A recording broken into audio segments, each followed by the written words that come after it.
10th standard students, subject Environmental Science, topic 6, Biodiversity. Unit 3, Conservation of Biodiversity, in which you are going to learn conservation strategies. Under that, you are first going to learn about the Wildlife Protection Act 1972, which is amended in Amendment 1991. It is also called as WPA in short. The Wildlife Protection Act in 1972 can be called WPA in short.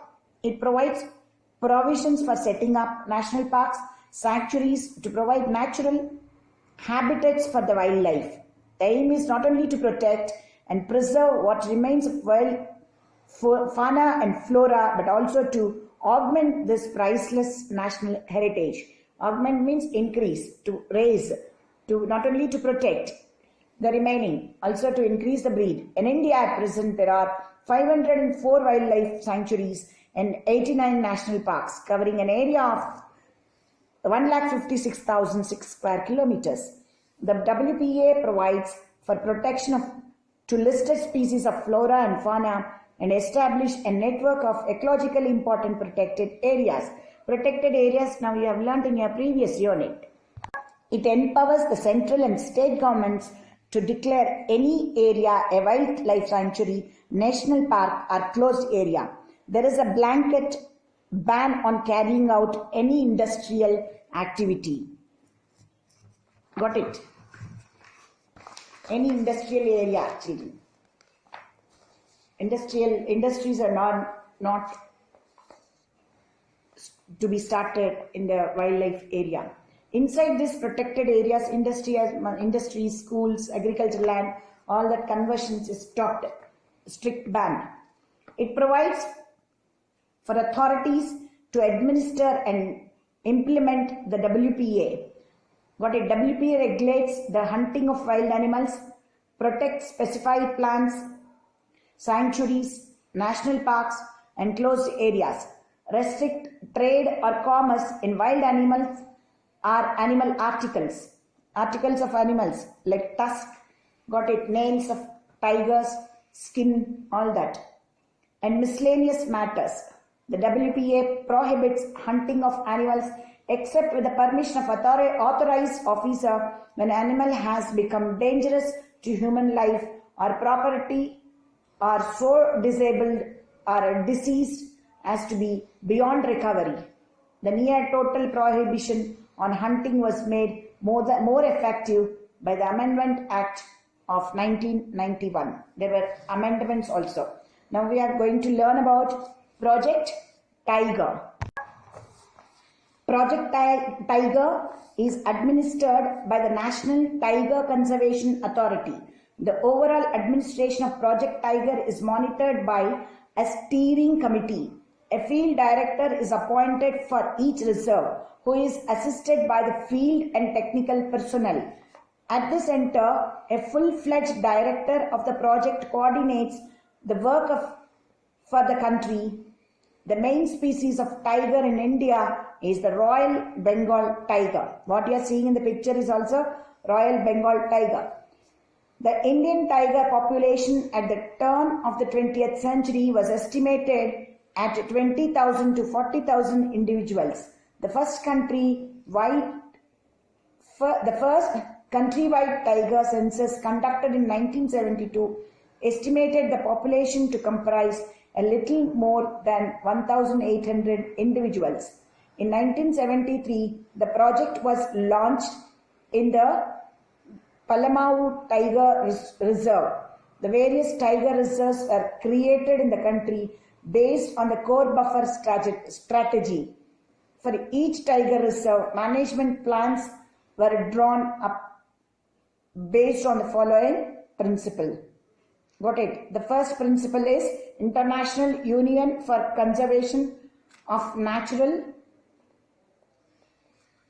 Organisms. The International Union for Conservation of Nature, IUCN. That is called IUCN. Is it clear? The International Union for Conservation of Nature, IUCN, Union International pour La Conservation de la Nature. Got it? IUCN in French is an international organization dedicated to finding pragmatic solution. Pragmatic means intelligent. Solution for the most pressing, knowledgeable solution, children. For more pressing environment and developmental challenges.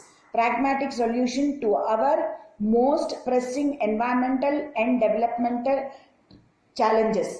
The organization publish the IUCN Red List of Threatened Species, which assesses the conservation status of species. Every now and then they publish the number of species which are to be protected, which are under threat. IUCN supports scientific research, manages field projects globally, and bring governments, non-governmental organizations, United Nations agencies, companies, and local communities together to develop and implement policy. IUCN is the world's oldest and largest global environmental network, a democratic membership union with more than 1,000 government and NGO member organizations and almost 11,000 volunteer scientists in more than 160 countries. IUCN's work is supported by more than 1,000 professional staff in 60 officers and hundreds of partners in public, NGO and private sector around the world. The union headquarters are located in Gland near Geneva, Switzerland. Got it, children? There might be a question. Where is the union headquarters of IUCN located? IUCN's stated vision is a just world that values the conserves nature. A just world that values and conserves nature. What is the stated vision means? You must write this statement. Its mission is to influence, encourage, and assist societies throughout the world to conserve nature, to ensure that any use of natural resources is equitable and ecologically sustainable. Project Tiger today, though it had somewhat bumpy history, Project Tiger carries out some very worthwhile work in India. Project Tiger today, though it has had a somewhat bumpy history, Project Tiger carries out some very worthwhile work and was undoubtedly the best thing to happen for the Bengal subspecies. It has also proven to be scientifically sound, something which was heavily questioned during its inception. The number of reserves has slowly risen from the initial 9 to 19 and in recent time up to a total of 23. These presently cover an area approximately 33 square kilometers. Now, current objectives of Project Tiger. Overall, the aims and objectives remain much the same as at the inception of Project Tiger. Present important objectives include rehabilitation and relocation of villages from inside protected areas to outside them. This will reduce conflict between the human population and the tiger. I hope you understood. They wanted to shift the entire villages which are there in the protected areas so that there won't be any fight between the tiger and the human population. Got it? Rehabilitation. Rehabilitation means giving them space, another new space, shifting the whole of the human community, relocating the whole of the villages. That is the main objective of the Project Tiger.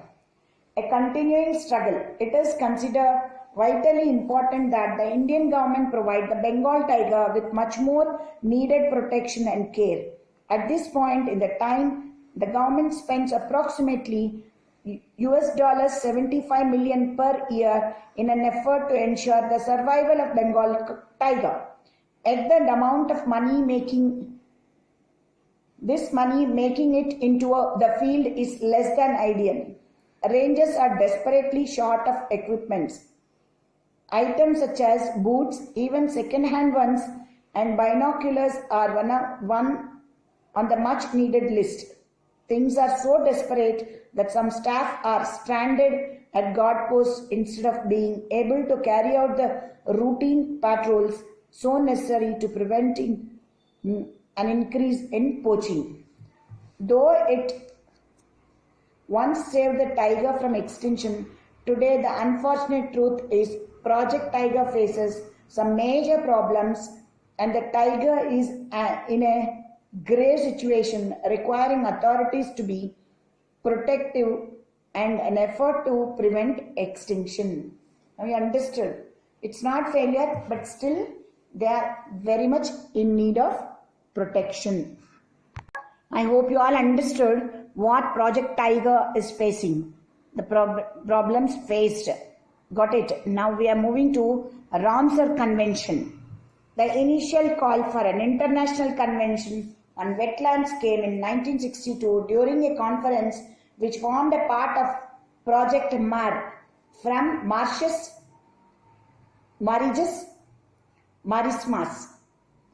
a program established in 1960 following concern at the rapidity with which large stretches of marshland and other wetlands in Europe were being reclaimed or otherwise destroyed.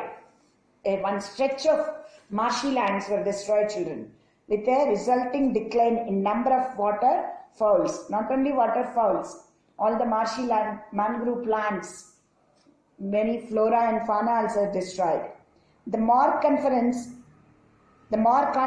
was organized by Dr. Lew Hoffman with the participation of International Union for the Conservation of Nature and Natural Resources, now called as IUCN, International Union for Conservation of Nature. The International Waterfowls and Wetlands Research Bureau, IWRB, now called as Wetland International, and the International Council for Bird Preservation, ICBP, now Bird Life International, and was held in Les Saintes Maries de la Mer in French Camargue.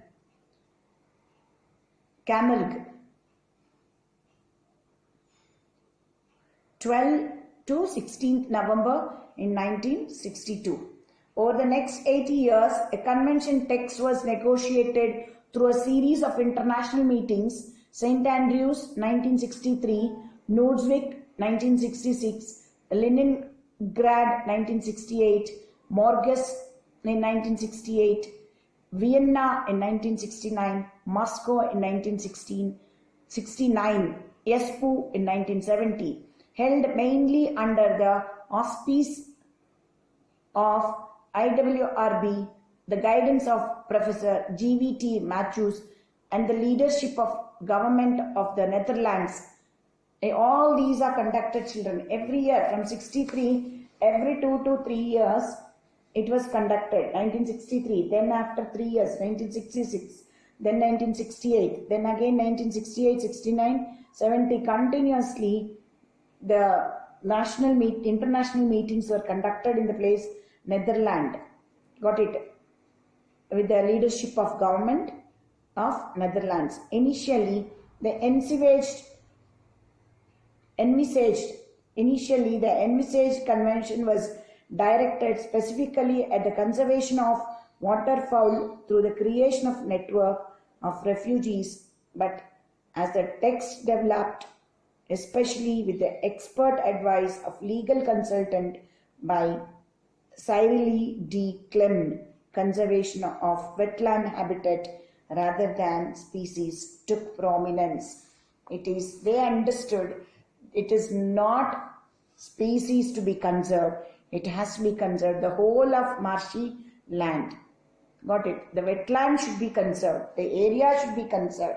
Got it? Then came CITES, Convention on International Trade in Endangered Species. This international convention was established in the year 1973 for the conservation of wild fauna and flora. The aim of CITES is to control or prevent internal commercial trade in endangered species or curtail development practices that destroy their inhabitants. Rather, it seeks to reduce the economic incentive to poach endangered species and destroy their habitat by closing off international market. India became a party to the CITES sites in 1976. International trade in all world flora and fauna in general and species covered under CITES is regulated jointly through the provisions of Wildlife Protection Act WPA 1972, the Import-Export Policy of Government of India and the Custom Act in 1962.